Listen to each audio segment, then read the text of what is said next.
Why does history keep repeating itself? Short memory was released in an era when political engagement was becoming less important.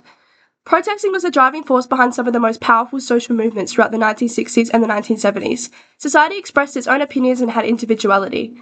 However, as the 1980s progressed, people grew disengaged. Across Australia, human rights and the suffering that Indigenous communities face were disregarded. Midnight Oil responded to this issue with the song Short Memory, approaching global ignorance about war crimes, racism, colonisation, and injustice. It mentions the bombing of Hiroshima, the concentration camps like Belsen and Dachau, the Spanish invasion of Mexico, and the apartheid in South Africa. It was a call to remember and fight back, especially for Indigenous individuals, war victims, and those oppressed under races or violent authority. The plan wasn't to create catchy rock music for the radio. They were activists. The lead, Peter Garrett, entered politics and fought for environmental and Indigenous rights. Their music was shaped by the background as politically engaged Australians.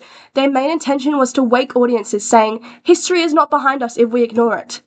Midnight Oil single-handedly used music as a form to shake people out of denial and take on the role of protesters and cultural critics. Midnight Oil used various techniques to express their opinion through their lyrics.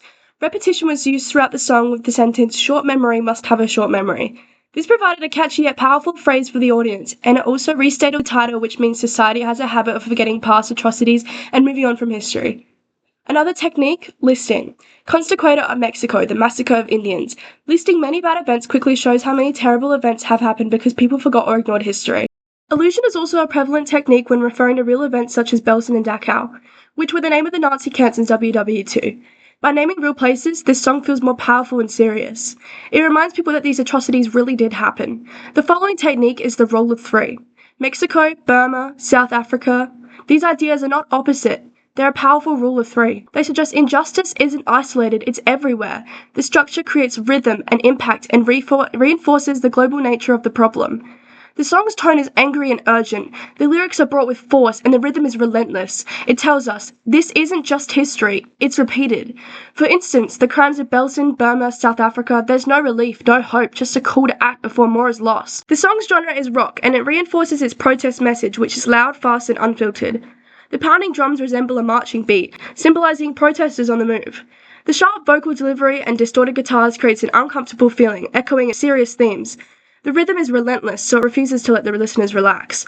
The musical choices match the song's message, powerful, uncomfortable, and impossible to ignore. Personally, the song's main message is, forgetting history is how we let it repeat.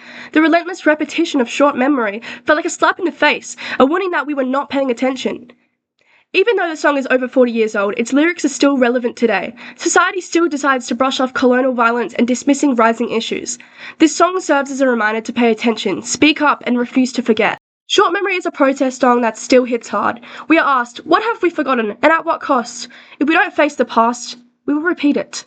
So don't scroll past injustice. Learn, remember, and act.